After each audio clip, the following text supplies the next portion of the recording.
Yo guys, how you been doing? BFViking here, and today let's talk about something that is a pretty hot topic at the current moment. As we all know, Battlefield 5 really has not been pleasing fans as much as it should as of late, and with the new, very successful Call of Duty trailer, things are getting really interesting here. A lot of Battlefield fans are saying, you know what, screw it, I'm eating over the COD this year, and this isn't just a handful of people here and there. This is something that is a pretty big threat for Battlefield as a franchise. So that is what I wanted to talk about in today's video.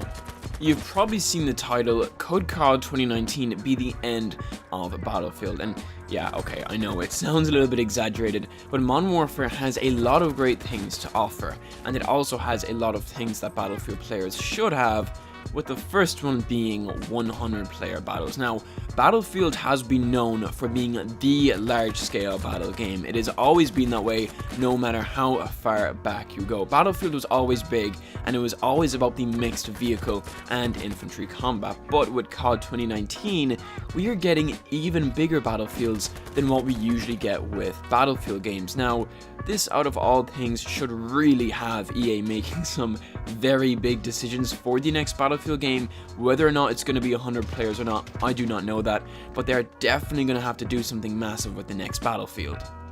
Now, that sounds all well and good on paper, but we still have not yet seen this 100 player mode in action. I mean, this is a first for Call of Duty, so whether they're going to do it right or not still remains a very big question. It can be as big as they want it to be, but if it's not done right, well, then where is the fun in that?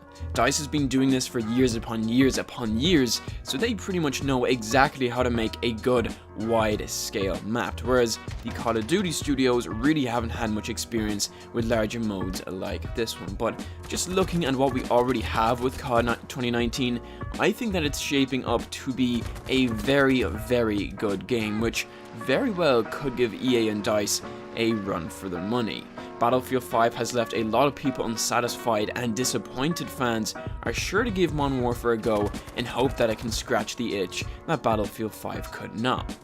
The next thing that Modern Warfare has over Battlefield is the time it's releasing in. Just look at when Modern Warfare is coming out this year, and then have a think about when the next Battlefield is coming out, which is most likely November in 2020, an entire year after Modern Warfare. So the only thing that Battlefield has on COD at that stage is its new Pacific Theater, bringing in new maps, factions, and weapons, which is exciting and all, don't get me wrong with that, but if you give me the choice, I'm going to be picking up a brand new game over some DLC drop, and I think that's how most other gamers will be spending their time as well.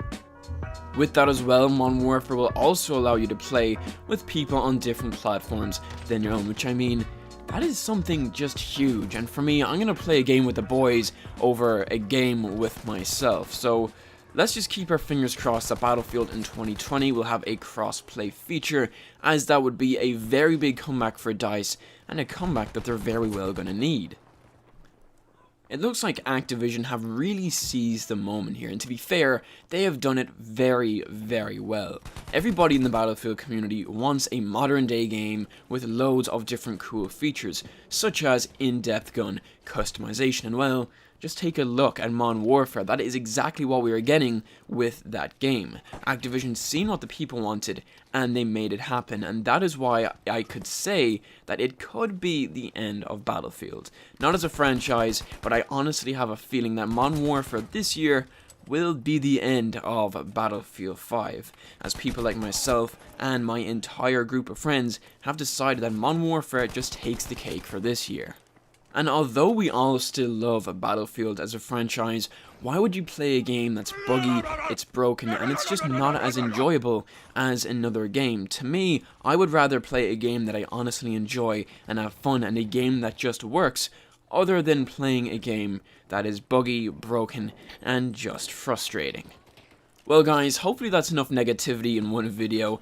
There we have it. I honestly think that Modern Warfare is going to be such an awesome game, and it's going to be taking up a lot of my time when it launches later in the year. There's just so many awesome features that seem like they're years away, but here we are with all of them in just one game, which is really just mind-blowing, to be honest. But let's hope that next year Battlefield can make a really good comeback next year, as COD this year has made some serious damage to the Battlefield franchise. But for now, we're just gonna have to wait and see. Anyways guys, that does it for me for this video. You know what to do, like, subscribe, all that good stuff, and I will see you in the next video.